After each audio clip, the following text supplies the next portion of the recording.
The sloths we all know are slow animals about the size of a cat that hang upside down in trees. But once in America, they were the size of an elephant. To reach the leaves at the tops of trees, they would rear up on their hind legs, and standing like that they came close to 15 feet. Their weight reached 3 tons. It is hard to believe an animal that large existed, but yes, these animals really live. On their forelimbs they carried curved claws longer than our own arms. There were more than 20 species of this animal across the Americas. They lived across an enormous range, from Florida to Alaska, and from South Carolina to California. And in 1797, the bones left behind by one of these animals were examined by a man who would later become President of the United States. At the time, he thought those bones could only have belonged to a giant lion. In this documentary, we are going to cover what this animal actually looked like, how its fossilized dung tells us even more than its bones do, why West Virginia counts it as its official fossil, and why some trees today are still waiting for these animals. If you are curious about which animals once walked the places where you live, you can subscribe to my channel. Now let's begin with a box of bones.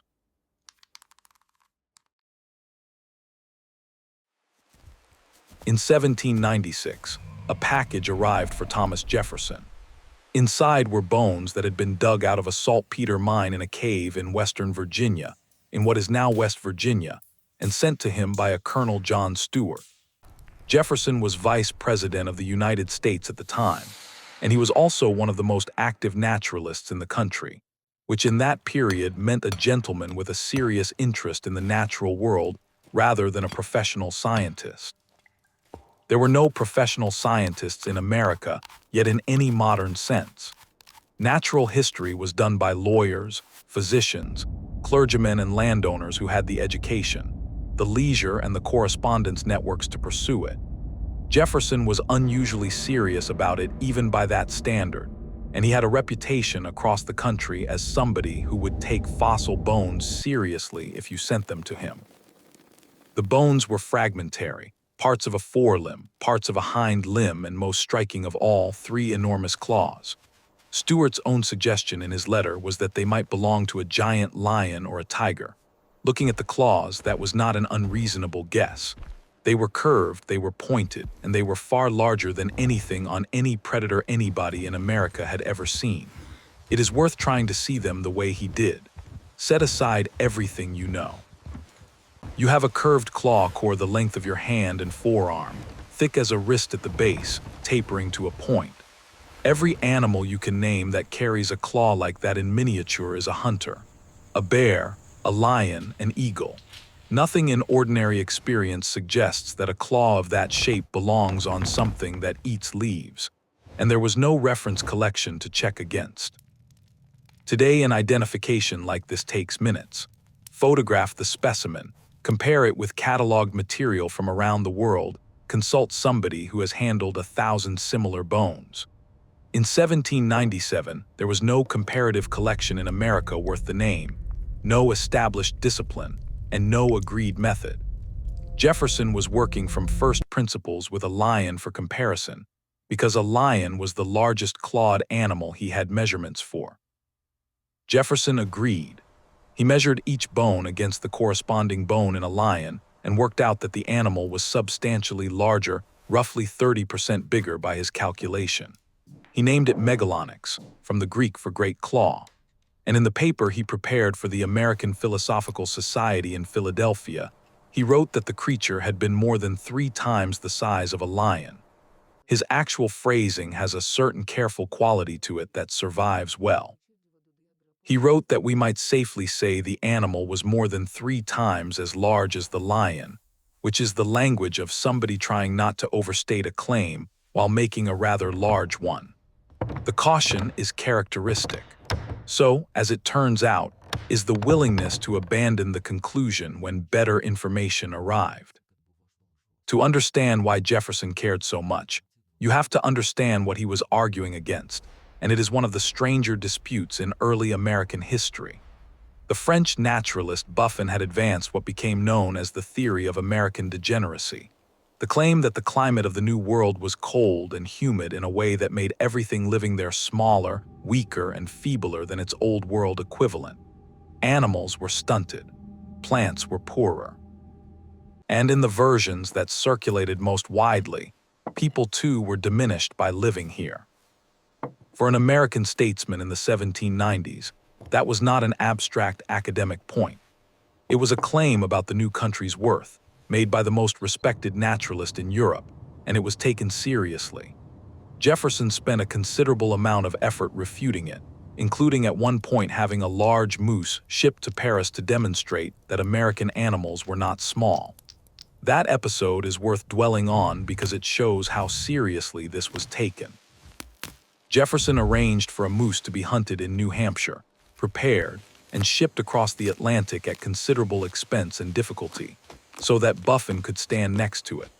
The animal arrived in poor condition after the voyage. Buffon reportedly promised to revise his position and then died before doing so. So when a set of bones arrived suggesting that America had once had a predator 3 times the size of a lion, it was not merely interesting. It was evidence in an argument he had been fighting for years. Then, days before he was due to present his paper, Jefferson read something that changed everything. Georges Cuvier in France had just described a skeleton from South America of an enormous animal he called Megatherium, and it was not a predator. It was a giant relative of the sloth, and the similarities to Jefferson's bones were unmistakable. The timing of that is almost unreasonably tight. Cuvier published his description in 1796. Jefferson's lecture was scheduled for early 1797. The information crossed the Atlantic by ship, reached Philadelphia, and landed in front of him in the days immediately before he was due to stand up and describe a giant American carnivore to the most distinguished scientific body in the country. What Jefferson did next is genuinely to his credit. He did not suppress the comparison or argue around it. He hastily revised the paper, adding a postscript acknowledging the resemblance to Cuvier's animal and reinterpreting his own specimen as an animal of the clawed kind, most likely a herbivore rather than a giant cat. The lecture went ahead with the correction attached, and the paper was published 2 years later alongside a fuller anatomical description by the physician Caspar Wistar. Wistar's contribution matters and is often left out. He was a serious anatomist, and his description of the bones was considerably more rigorous than Jefferson's. Among the material eventually recovered were teeth, and the teeth settled the question completely. They were flat grinding pegs of the kind found in Megatherium, not the blades of a carnivore. The herbivore interpretation stopped being an inference and became a demonstration. Those 2 papers are generally regarded as the first works of paleontology published in North America. American paleontology, as a discipline, begins with a man misidentifying a sloth as a lion and then correcting himself in public before anybody had a chance to correct him. The correction did not entirely take, though, and that is worth noting because it says something about how ideas travel. The image of Megalonyx as a giant monster persisted in the popular imagination long after the science had moved on. And there is a further detail that has become famous. When Jefferson sent Lewis and Clark west a few years later, part of what they were asked to watch for was whether any of these vanished animals might still be living somewhere in the unexplored interior. The idea that species could go extinct entirely was still genuinely contested at the time. That is difficult to appreciate now, because extinction feels like an obvious fact about the world. But in the 1790s, a widespread view held that the natural order was complete and unchanging, and that a species disappearing entirely would be a gap in creation. Under that assumption, the reasonable conclusion from finding unfamiliar bones was not that the animal had died out. It was that nobody had been to the right part of the continent yet. The animal Jefferson named is now called Megalonyx jeffersonii in his honor, and in 2008 West Virginia made it the official state fossil. A ground sloth misidentified as a lion by a future president is now a state emblem, in the state where the bones came out of the ground.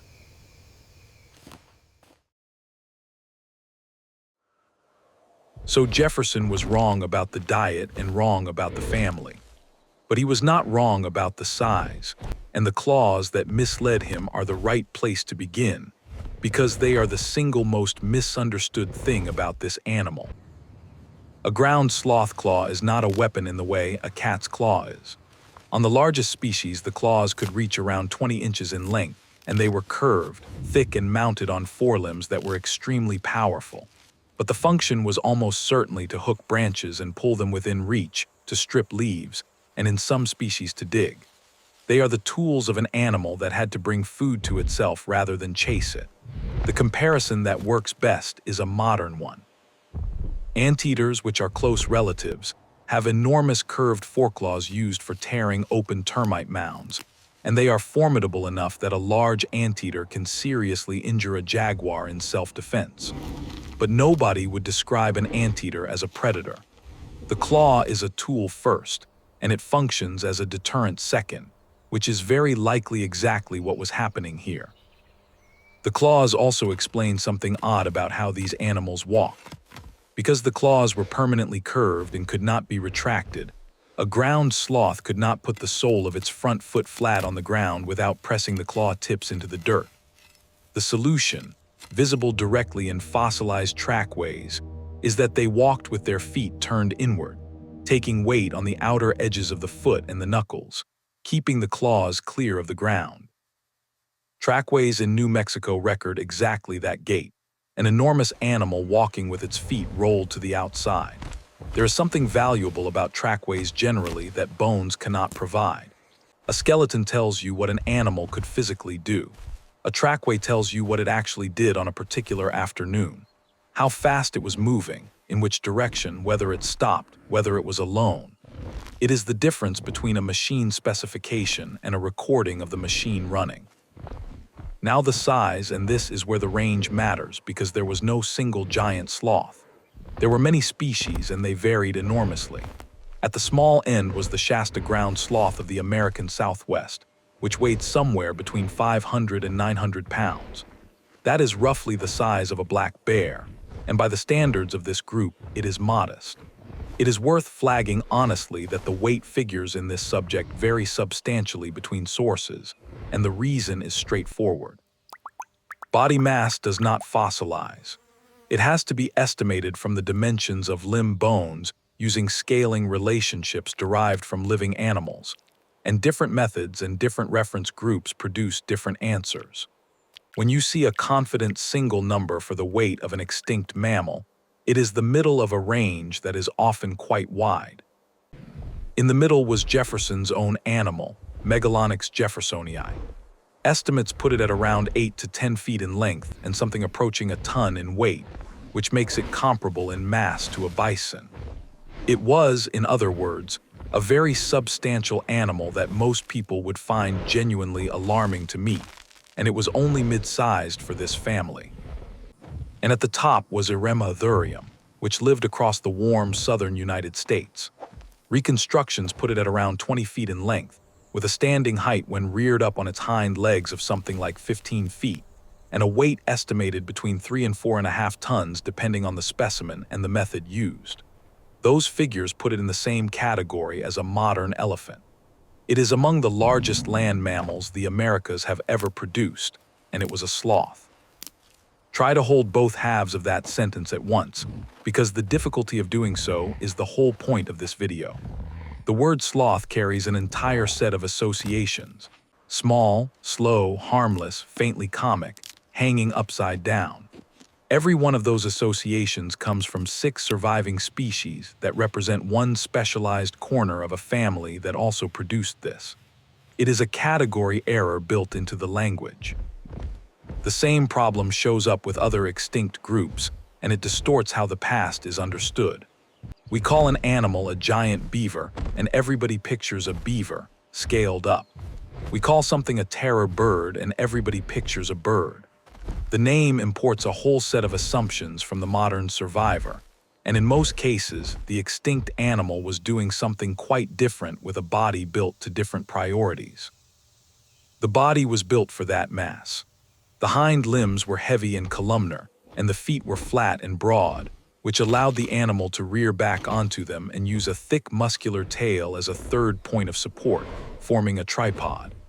In that position, holding steady on legs and tail, the forelimbs were free to reach up and pull branches down. That is the posture that gets reconstructed in museums, and the skeleton supports it directly. The tail vertebrae are massive, and the hip and leg structure is arranged for standing rather than running. And an animal built to stand rather than run is telling you something about its defensive strategy. Speed was not available at that mass. What was available was height, reach, weight, and claws, all of which are most effective from a stationary, upright posture. A 3-ton animal rearing back onto its tail with its forelimbs raised is not fleeing. It is presenting the largest and most dangerous version of itself and waiting to see what happens next. The head was small relative to the body, with a blunt snout and heavy jaws. The teeth are one of the more informative features because they are unlike almost anything else. Sloth teeth have no enamel. They are simple pegs without the complex cusps of most mammal teeth, and they grow continuously throughout life. Continuous growth is an adaptation to continuous wear, which tells you the animal was processing large volumes of abrasive plant material every day. The absence of enamel is the odd part. Enamel is the hardest substance in a vertebrate body, and almost every mammal has it on its teeth.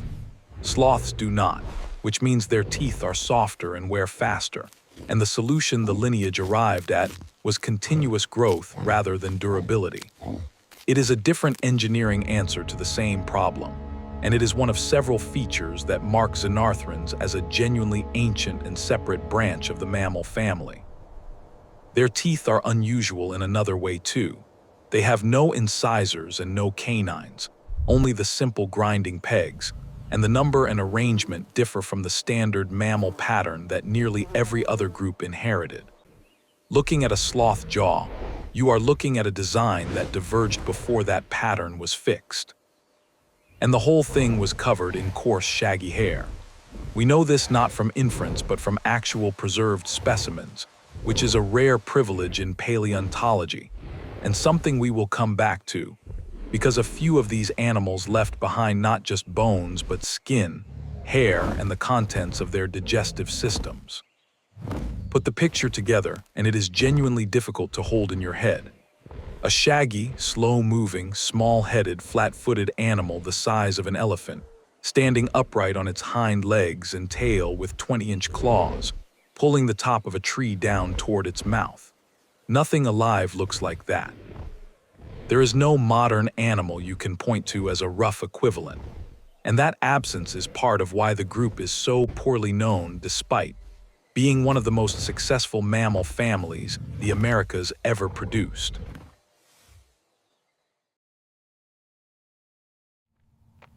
The most persistent misconception about this subject is the phrase "the giant sloth," as though there were one. Paleontologists have identified something in the region of 23 different kinds of prehistoric sloth across a wide range of sizes and habitats, and they were not a curiosity at the margins of American ecosystems. They were a major component of them for millions of years. The comparison worth making is with modern Africa, where a visitor would not describe the antelopes as a single animal. There are dozens of species occupying different sizes, habitats, and diets, and nobody confuses a dik-dik with an eland. The ground sloths of the Americas were a comparable radiation, and the reason we lump them together under one name is simply that they are all gone and we never had to tell them apart. There is a practical consequence to that carelessness. When a documentary shows a single generic giant sloth, it is usually a composite, the size of one species, the claws of another, the habitat of a third. Getting the picture right means accepting that there is no such thing as the giant sloth, in the same way there is no such thing as the antelope. Start with the smallest and work up, because the range is the interesting part. The Shasta ground sloth, Nothrotheriops, was a desert specialist of the American Southwest. At around 500 to 900 pounds, it was the compact member of the family, and its smaller size was probably an advantage in an environment where food was sparse and unreliable. It persisted across the Southwest for something like 1.5 million years, which is a long run by any measure. That longevity is worth putting in perspective. Our own species has existed for something in the region of 300,000 years. The Shasta ground sloth occupied the American Southwest for roughly 5 times that span, doing essentially the same thing the entire time, and it ended within the last 12,000 years. Then Harlan's ground sloth, Paramylodon, which was found across much of North America and is well represented at the La Brea tar pits in Los Angeles. Estimates put it at around a ton and roughly bison-sized in body length. This animal had an unusual feature that is worth knowing about: small bony nodules embedded in its skin, called osteoderms, forming a kind of internal armor under the hide. A herbivore with armor plating beneath its skin is a reasonable indication of the predator pressure it was living under. The osteoderms are not a solid shell like a glyptodonts. They are scattered nodules of bone set within the hide, which would have made the skin considerably harder to penetrate without restricting movement. It is closer to chain mail than to plate armor, and it is exactly the kind of adaptation you would expect in an animal too large to flee and too valuable a target to ignore. Glyptodonts, which arrived on the same northward migration, took the opposite approach and built a single fused shell. Two related lineages, facing the same predators, arrived at two different defensive designs. One chose flexible reinforcement and enormous size. The other chose a solid roof and gave up mobility. Both worked until the very end. Then Jefferson's ground sloth, Megalonyx, in the middle of the range and by far the most widely distributed. Its remains have been recovered from most states east of the Rocky Mountains and along the West Coast as well, from cave sites across Missouri, Illinois, Ohio, Kentucky, Tennessee, and Minnesota. It reached further north than any other member of the family, with material recovered from as far north as Alaska and the Yukon. The list of cave sites where its remains turn up reads like a tour of Middle America. West Cave and Brynjolfsson Cave in Missouri, the lead region of northwestern Illinois, a site in Minneapolis, the Carter site in Ohio, Gillenwater near Bowling Green in Kentucky, Robinson Cave in northeastern Tennessee, and Cheek Bend Cave in central Tennessee. These are not remote badlands. They are ordinary places in ordinary states. That northern range is genuinely surprising and worth pausing on. A sloth in Alaska sounds like a contradiction, but Megalonyx was a large, heavily furred, temperate-adapted animal, and there is nothing about the sloth lineage that requires tropical conditions. The modern tree sloths are tropical, so we assume the family is, but that is a bias created by which members happen to survive. This kind of bias is worth naming because it recurs constantly. We reconstruct the character of an entire group from whichever members made it to the present, and the survivors are almost never a random sample. They are usually the small, the adaptable, and the inconspicuous. Every generalization about what a family of animals is like is really a generalization about what its least remarkable members are like. And then the giants.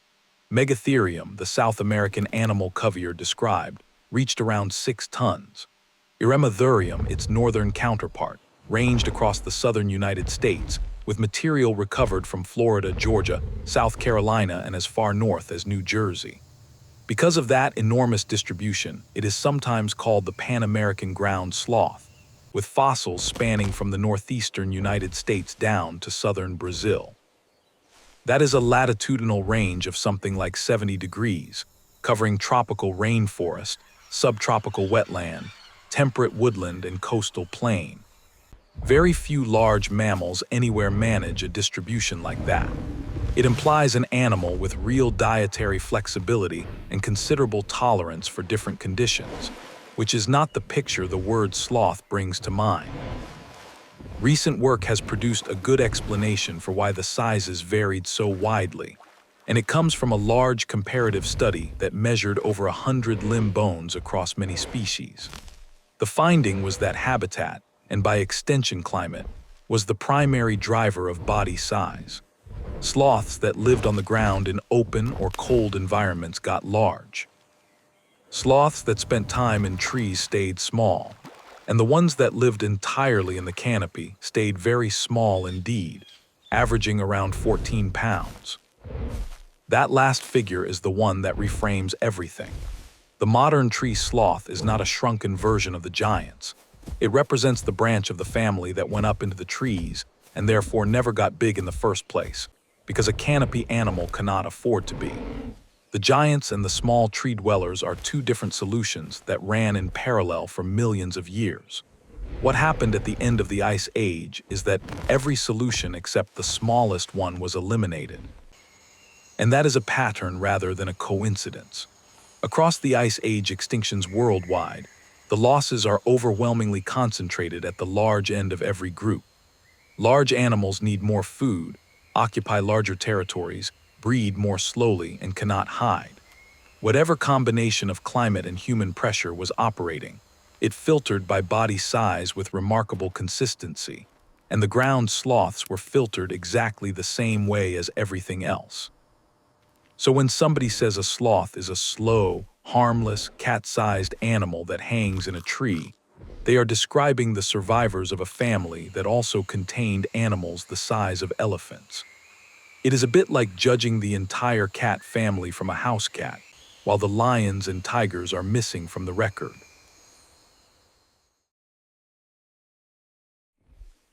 Ground sloths did not originate in North America. They came from South America, and the way they arrived is one of the great events in the history of this hemisphere. For most of the age of mammals, South America was an island continent. It had separated from other land masses and drifted alone for tens of millions of years, and the animals on it evolved in isolation into forms that existed nowhere else. Among the groups that developed there were the Xenarthrans, an ancient lineage that includes sloths, anteaters, and armadillos, and that is only distantly related to most other mammals. Xenarthran means strange joints, and the name refers to extra articulations in the vertebrae that no other mammals possess. It is a genuinely deep division. The split between Xenarthrans and the rest of the placental mammals is one of the oldest in the group, going back tens of millions of years. Sloths, anteaters, and armadillos are not a variation on the standard mammal design. They are a parallel one. Then, somewhere around 3 million years ago, the Isthmus of Panama closed. Tectonic activity and volcanic uplift joined North and South America with a land connection for the first time, and two entirely separate evolutionary experiments made contact. Animals moved in both directions in an event called the Great American Interchange, and the consequences were enormous for both continents. It is one of the largest natural experiments in the history of life, and it was profoundly asymmetric. Northern groups moving south did extremely well and displaced a great deal of the native South American fauna. Southern groups moving north did less well overall, with fewer lineages establishing. The ground sloths are among the clearest exceptions to that pattern, and they are the reason the interchange cannot be described as a simple northern victory. Northern animals moving south included cats, dogs, bears, horses, deer, and camels, and many South American groups declined sharply in the face of that arrival. Moving north came the Xenarthrans, armadillos, glyptodonts, anteaters, and sloths. Some of the sloths had in fact arrived earlier by rafting across water gaps before the land connection formed, but the main movement came with the isthmus. Rafting sounds improbable until you consider the mechanism. Storms and floods tear sections of riverbank vegetation loose, and mats of tangled trees and soil can drift for considerable distances with animals aboard. Over millions of years, an event with very low odds on any given day becomes close to inevitable. It is how a great many island faunas were established, and it explains sloths appearing in the Caribbean long before there was any land route to them. That early Caribbean arrival turns out to matter enormously later in this account, because those island populations ended up outliving every mainland relative they had by thousands of years. A journey that began with a lucky accident on a floating raft of vegetation produced the last ground sloths on Earth. Florida was the landing ground, and the fossil record there records the arrival directly. Material from Eremathurium eimigrans in Florida dates to roughly 2 million years ago, and the state has produced one of the richest ground sloth collections anywhere. From that entry point, the family spread across the continent and diversified into the range of species we have just described, occupying deserts, woodlands, grasslands, and the far north. That is a remarkable expansion for an immigrant group. An animal lineage that had evolved in isolation on another continent arrived in North America, and within a couple of million years, had produced specialized forms across every major habitat from Florida to Alaska. Ground sloths were not visitors. They became one of the defining large mammal groups of North America and stayed that way until the very end of the Ice Age. That success needs explaining because most immigrant lineages do not manage it. The most likely answer is that they were filling a role nobody else was. North America had grazers in abundance and it had elephants, but a large, slow, ground-dwelling browser that could reach into the canopy from below and process almost any plant material was a genuinely open position. The ground sloths walked into it, and they did it without displacing anything, which is part of why they succeeded. The interchange is usually described in terms of competition and replacement, with northern predators overwhelming southern ones. The sloths are a different case entirely. They arrived into an unoccupied ecological role and expanded into it, which produces no losers and generates no resistance. It is the quietest possible way for an immigrant lineage to become dominant. And they shared that landscape with the full Ice Age cast: Columbian mammoths and mastodons, native horses and camels, giant bison, and a predator community with no modern equal, the American lion, Smilodon dire wolves, the short-faced bear. For a full-grown Eremathurium at 3 tons with 20-inch claws, most of those predators were not a serious problem, and that is probably the whole point of the size. For a juvenile, they were the central fact of life. That asymmetry between adult and juvenile shapes the whole biology of animals like this. If adults are effectively untouchable and young are highly vulnerable, everything depends on getting offspring through their first years, and the strategy that follows is long gestation, very few young, extended maternal care, and slow growth to a size at which the animal becomes safe. That works beautifully in a stable world. It is close to fatal when adult mortality rises for any reason, because there is no mechanism to compensate. The armor on Harlan's ground sloth fits into that picture as well. Osteoderms are a defensive investment, and an animal only makes that investment if something is regularly trying to get through its hide. These were not gentle giants living undisturbed. They were large, slow herbivores in a landscape with more large carnivores than anywhere on Earth today, and their anatomy reflects that on every level. Size, claws, armor, and the ability to rear up into a posture that makes an animal look considerably more dangerous than it is. Here is where this subject becomes unusual, because for a handful of these animals we have something that almost never survives. Not just bones, but the soft parts and the contents of the gut. The reason is dry caves. In the arid Southwest, particularly around the Grand Canyon and across parts of Arizona and Nevada, there are caves that have stayed dry continuously for tens of thousands of years.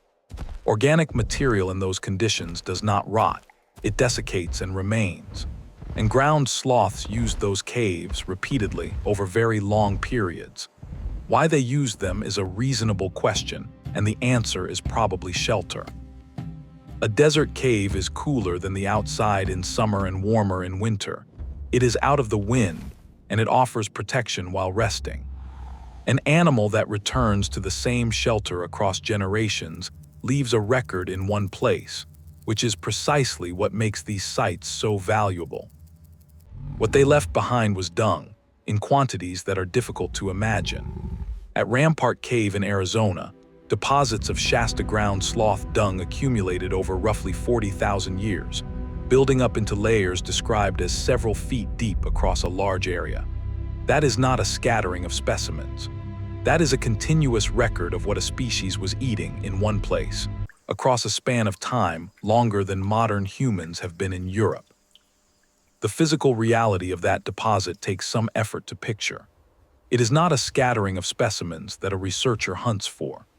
It is a stratified mass of material filling a large part of a cave, layer upon layer, each layer laid down by animals that lived and died, and were replaced by others doing exactly the same thing in exactly the same place for 400 centuries. Fossilized dung is called a coprolite, and it answers questions bones cannot. Bones tell you the shape of the animal and what its teeth could handle. Dung tells you what it actually ate, on which day, in which season.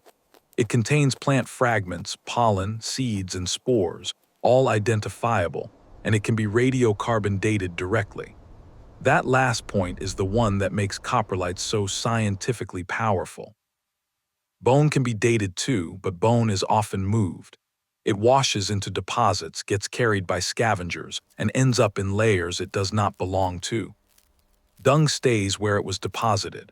When you date a coprolite and identify the plants in it, you know what an animal ate and precisely when, at one location, with no ambiguity about whether the material has traveled. The results from the Shasta sloth deposits are remarkable.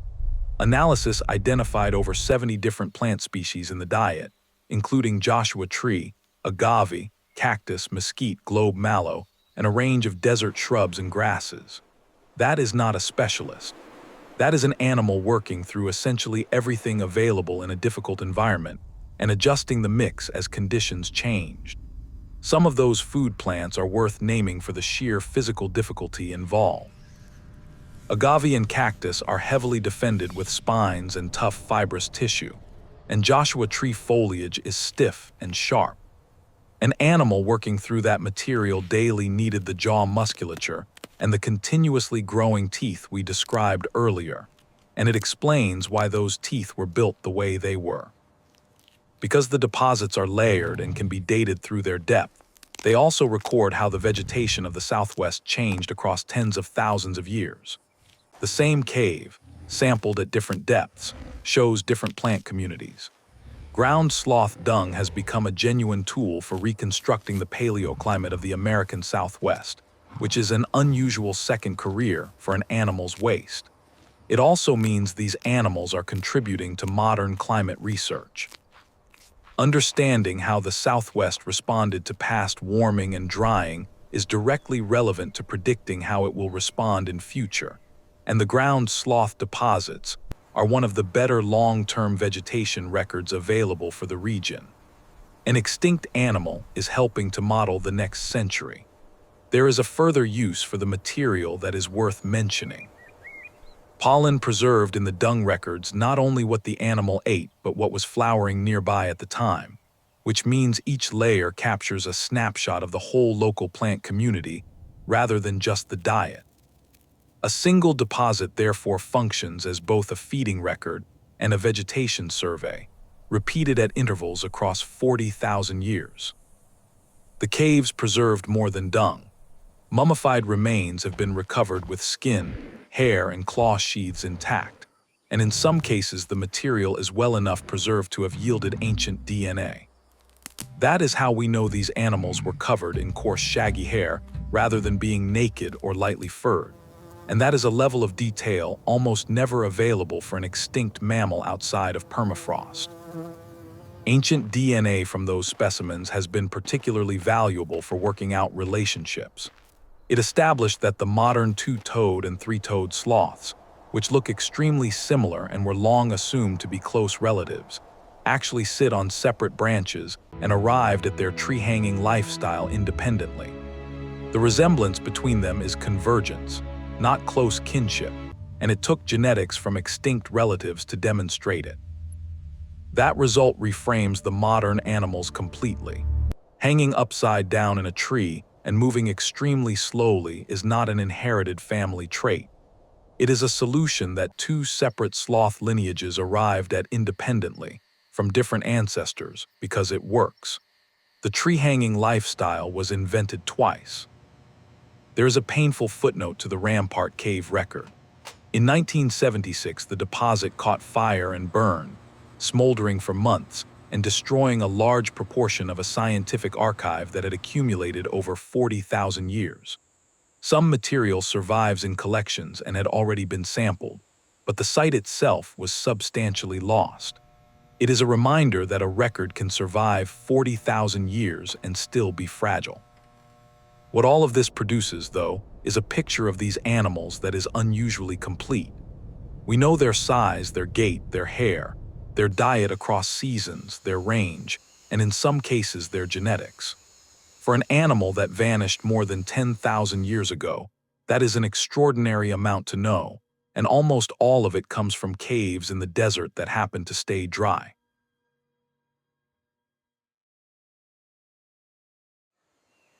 An animal the size of an elephant, eating several hundred pounds of vegetation a day, does not simply live in a landscape.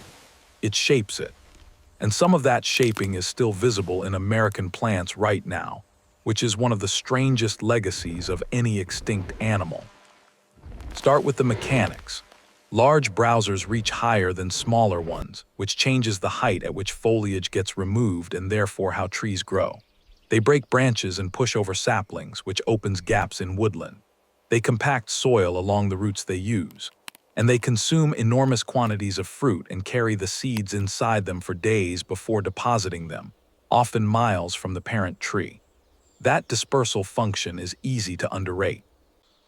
A tree is immobile for its entire life, and its only opportunity to move is the moment its seed leaves it. A plant whose seeds fall directly beneath it competes with its own parent for light and water and never colonizes anywhere new. A plant whose seeds travel inside a 3-ton animal for several days can reach ground miles away, already supplied with fertilizer. For many species, a large animal is not a convenience. It is the entire reproductive strategy. That last function is the one with the visible legacy, and it goes by the name of ecological anachronism. The argument, developed by the ecologist Daniel Jansen and the paleontologist Paul Martin, is that a number of American plants produce fruit that makes no sense in the modern world, because it evolved for animals that no longer exist. The clearest example is the Osage orange. It produces a heavy green fruit the size of a grapefruit, dense and full of seeds, and essentially nothing native eats it. The fruit drops and rots where it falls. Its natural range at the time of European arrival had shrunk to a small area of Texas and Oklahoma, which is exactly what you would expect from a plant that had lost its disperser and could no longer move.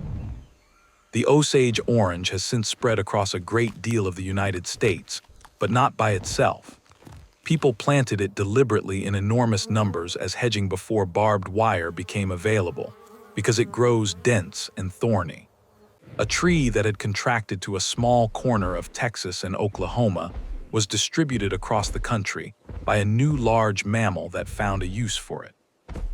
The honey locust is a second case, and the details are pointed. It produces long, sugary seed pods, obviously attractive to a large animal, and it carries enormous branching thorns, up to several inches long, growing directly out of the trunk high above the ground. Nothing alive in North America browses at that height.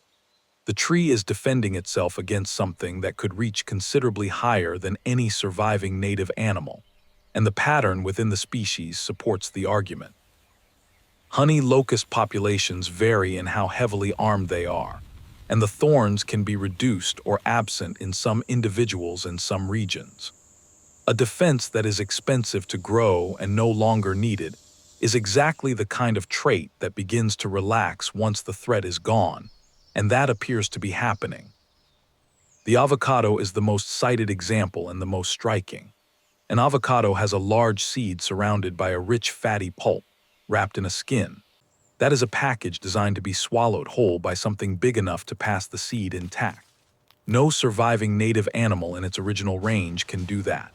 The avocado exists as a cultivated plant today because people took over the dispersal job that ground sloths and gomphethers used to do. There is something worth appreciating in that. The avocado is now grown on an industrial scale across several continents and is one of the most commercially valuable fruits in the world. It reached that position because its original partners disappeared, and a different large mammal picked up the contract. Without human cultivation, it would very likely have followed the Osage orange into a shrinking range, and it might not have survived at all. It is worth being careful here, because the anachronism idea is popular, and it has been challenged in specific cases. Some researchers argue that particular plant traits have other explanations, and that the hypothesis has occasionally been applied too enthusiastically. The general principle, that the loss of large animals leaves plants stranded with adaptations for partners that no longer exist, is well supported. Individual cases vary in how strong the evidence is, and it is more honest to say so. The Osage orange case is among the strongest, because the range contraction is documented and the fruit really is ignored. The avocado case is widely repeated and reasonable, but harder to test. The honey locust thorns are compelling, but have alternative explanations involving browsing by animals that still exist. A good rule with this hypothesis is that the pattern is real, and the individual cases should be held loosely. But the broader ecological point does not depend on any single tree. When you remove every large browser from a continent within a few thousand years, the vegetation responds. Studies of pollen records show woody and leafy plants increasing after the megafauna disappeared, in patterns that climate alone does not explain. Forests thicken. Fruit that had been carried across landscapes fell straight to the ground. Whole dispersal networks that had operated for millions of years simply stopped. The consequences of that are still working through the system.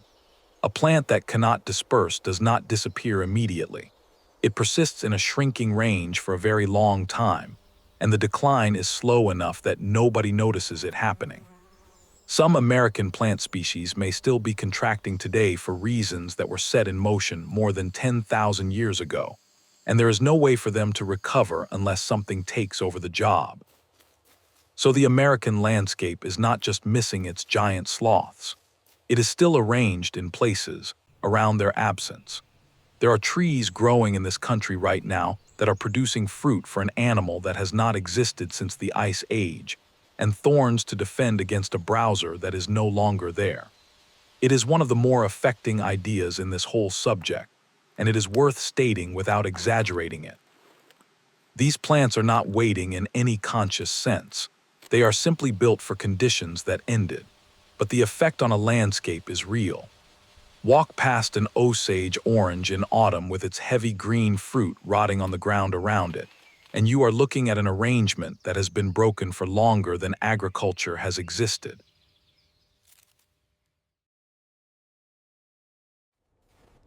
Ground sloths disappeared from North and South America at the end of the Ice Age, in the same window that removed the mammoths, the mastodons, the native horses and camels, the American lion, Smilodon, and the short-faced bear. The most reliable direct dates on sloth dung and preserved tissue from the mainland cluster around 10 to 11,000 years ago.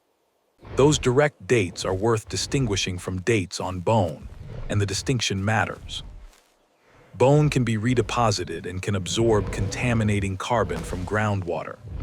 Dung and preserved tissue found in a dry cave in place, with the plant material still identifiable, gives a far more reliable answer.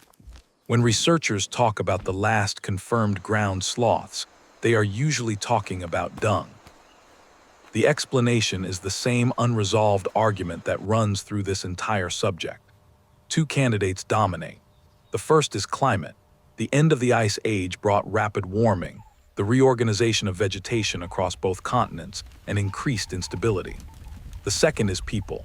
Humans arrived and spread, and large, slow-breeding animals with few offspring are extremely vulnerable to even modest, sustained hunting pressure. And ground sloths sit at the extreme end of that vulnerability. Everything about them, the enormous body, the slow growth, the single offspring, the inability to flee, was built for a world where adults were essentially safe. That strategy has no reserve capacity at all. It does not take a slaughter to end a species built that way. It takes a modest increase in adult mortality, sustained for long enough. Most researchers today favor some combination, and the interesting work now lies in disentangling how much each factor contributed.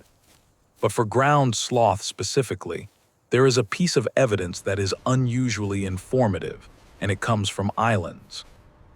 On Cuba and Hispaniola, ground sloths survive, not for a few centuries, but for thousands of years after their mainland relatives were gone.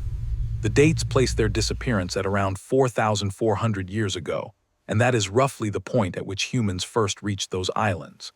The climate changes at the end of the Ice Age affected the Caribbean too, and the sloths there came through them without difficulty. Then people arrived, and within a relatively short period the sloths were gone. The Caribbean sloths were also smaller than their mainland relatives, which is a common pattern on islands where large animals reduce in size over generations, because resources are limited and large predators are usually absent. That reduction may have made them more vulnerable rather than less, since a smaller animal is easier to take. That is about as close to a controlled comparison as this subject offers. On the mainland, human arrival and climate change happened at roughly the same time, which makes them almost impossible to separate. On the islands, the climate change came thousands of years earlier, and the sloths survived it. The variable that changed at the moment of extinction was human presence. It does not settle the mainland question, and it should not be presented as though it does. Islands are different, populations are smaller, there is nowhere to retreat to, and species there are more vulnerable to any disturbance. But it is a strong piece of evidence, and it points in a clear direction. The same pattern appears elsewhere in the world with the same signature. Madagascar, New Zealand, and various Pacific islands all lost their large animals shortly after people arrived, in each case well separated in time from any relevant climate shift. Islands function as natural experiments precisely because they isolate the variable that the continents tangle together, and the answer they keep giving is consistent. There is a further detail worth registering. Ground sloths on Caribbean islands were still alive when the pyramids of Egypt were being built. Somewhere in the Greater Antilles, while stone was being cut and hauled at Giza, an animal from the Ice Age was still browsing. That is not the remote past. That is inside recorded human history. Try to hold the two images together. In Egypt, quarrying and hauling and the organization of thousands of workers around a project of stone. In the Caribbean, at the same moment, a shaggy animal with curved claws pulling branches down in a forest. An animal whose relatives had walked into North America 2 million years earlier and were already long gone from it. Those two things were happening on the same planet in the same century. And the family did not end. 6 species of sloth are alive today, all of them small tree dwellers in Central and South America, and they are the surviving branch of that enormous radiation. They persisted for a specific reason. They were small, they lived in the canopy, and they were inconspicuous. Every large, ground-dwelling member of the family was eliminated. The ones that made it through were the ones nobody noticed. And their way of life is genuinely extreme in its own right. A modern tree sloth has one of the slowest metabolisms of any mammal, moves at a speed measured in feet per minute, digests leaves over a period of days, and descends to the ground only rarely. Its algae-covered fur provides camouflage in the canopy. Every one of those traits reduces the amount of energy it needs and the frequency with which anything notices it, and that combination is what carried the lineage through. It is worth noting that these survivors are not secure either. Several of the 6 living species face habitat loss, and one, the pygmy three-toed sloth of a single small Panamanian island, has a population estimated in the low hundreds. A family that once spanned 2 continents and produced animals the size of elephants is now down to a handful of species, some of which could be lost within a human lifetime. So the sloth in a wildlife documentary, moving slowly through the canopy, is not a strange leftover from nowhere. It is the last of a group that included animals the size of elephants and spread from Argentina to Alaska. And it survives precisely because it is everything the giants were not. As for America, the traces are widespread. Megalonyx material has been recovered from most states east of the Rockies and along the west coast. Florida has produced enormous quantities. The La Breatar pits in Los Angeles hold Harlan's ground sloth in numbers. The dry caves of Arizona and Nevada hold the dung and the hair. And in West Virginia, where the bones that started all of this came out of a cave floor, the animal Jefferson misidentified is now the official fossil of the state. There is also a mounted skeleton worth knowing about. A remarkably complete megalonyx was recovered from Holmes County in Ohio and mounted in 1896, and it has stood on display in the same museum in Columbus almost continuously ever since. It stands over 7 feet tall, and one claw core from the rear foot measures around 10 inches on its own. Generations of visitors have walked past a Jefferson ground sloth without knowing what they were looking at.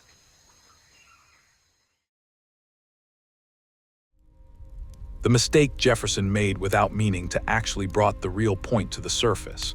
All he had were 3 curved claws and a few limb bones, and there was nothing previously found that he could compare them with. In 1797, anyone looking at those bones would certainly have thought they belonged to a predator. Nobody would even have considered that they might belong to a relative of the plant-eating animals that hang in trees, not until a paper arrived from France. When Jefferson read that paper, he did not defend his own conclusion. He changed his mind in front of everyone.